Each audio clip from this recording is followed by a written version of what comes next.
கிறிஸ்துவுக்குள் பிரியமான சகோதர சகோதரிகளே, உங்கள் அனைவருக்கும் அன்பின் வாழ்த்துதலை தெரிவித்துக் கொள்கிறேன். நம்முடைய பிதாவாகிய தேவனுடைய நாமத்தினாலும் ஆண்டவராகிய இயேசு கிறிஸ்துவின் நாமத்தினாலும் உங்கள் அனைவருக்கும் கிருபையும் சமாதானமும் உண்டாவதாக. மார்க் 15ஆம் அதிகாரம் 38ஆம் வசனம். அப்பொழுது தேவாலயத்தின் திரைச்சீலை மேல் தொடங்கி கீழ் வரைக்கும் இரண்டாய் கிழிந்தது. இதே சம்பவம் மத்தேயு 27ஆம் அதிகாரம் 51ஆம் வசனத்தில் இருக்குது. அப்போது நம்முடைய ஆண்டவராக இயேசு கிறிஸ்து சிலுவையில் மரிக்கும் போது திரைச்சீலை மேலிருந்து கிழிஞ்சிருச்சு ரெண்டா. ஏன் கிழிந்தது?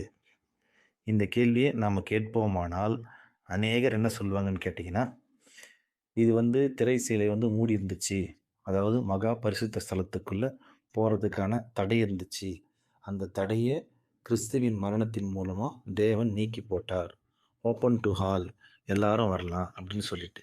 அது உண்மைதான். இந்த வேதத்தில் சொல்லப்பட்ட ஒவ்வொரு காரியமும் ஏதோ ஒரு சம்பவத்தை வேற ஒரு இடத்துல பதிவு செஞ்சுருக்கோம். ஏன் கிழியணும் அப்படின்னு நம்ம பார்ப்போமானால் இதுக்கு பதில் நம்முடைய வேதத்தில் இருக்குது. யாத்திராகமும் 36ஆம் அதிகாரம் 35ஆம் வசனத்தில் இளநீல நூலும் இரத்தாம்பர நூலும் சிவப்பு நூலும் திரிந்த மெல்லிய பஞ்சு நூலும் செய்யப்பட்டதும் விசித்திர வேலையாகிய கேருபின்கள் உள்ளதுமான ஒரு திரைச்சீலையை உண்டு பண்ணி அப்படின்னு சொல்லியிருப்பார். அதாவது ஆசரிப்பு கூடாரத்தில் அந்த திரைச்சீலை போட்டு வச்சுருந்தார் இல்லை, அந்த திரைச்சீலையில் 2 பக்கமும் கேருபின்களுடைய படத்தை போட சொல்லி தேவன் அந்த திரைச்சீலை உண்டு பண்ணும்போது மோசே கிட்ட அந்த திட்டத்தை கொடுத்துருப்பாரு. ஏன் இதை போட்டாங்க அப்படின்னு நம்ம பார்ப்போமானால் அதுக்கு பதில் அங்கே இருக்கவே இருக்காது. அப்போது ஏதோ ஒரு காரியத்துக்காக தான் தேவன் அந்த திரைச்சீலையை அங்கே போட்டார். ஏன் போட்டார் அப்படின்னு நம்ம பார்ப்போமானால் அதற்கான காரியம், அந்த ஏன் போட்டார்ன்ற சம்பவத்தை நாம் தெரிந்து கொள்ள ஆதியாகமம் 3ஆம் அதிகாரம் 24ஆம் வசனத்துக்குள்ள, அவர் மனுஷனை துரத்திவிட்டு ஜீவ விருட்சத்துக்கு போகும் வழியை காவல் செய்ய ஏதேன் தோட்டத்துக்கு கிழக்கே கேருபீன்களையும் வீசிக்கொண்டிருக்கிற சுடரொளி பட்டயத்தையும் வைத்தார். அதாவது ஆதாம் ஏவாள் தவறு செஞ்சு பாவத்தில் விழுந்துட்டாங்க.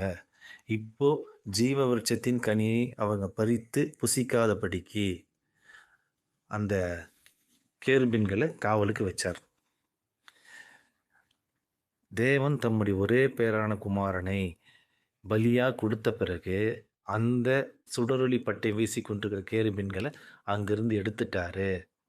இப்போ ஜீவனுக்குள்ளே போகலாம் அப்படின்றத அங்கே காட்டும் விதமாகத்தான் தேவாலயத்தின் திரைச்சீலை மேல் தொடங்கி கீழ் வரைக்கும் 2ஆய் கிழிந்தது.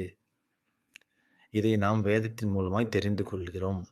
இப்படிப்பட்ட சத்தியங்களை தந்த தேவனுக்கு நன்றிகளை ஏறெடுப்போம். ஆமேன்.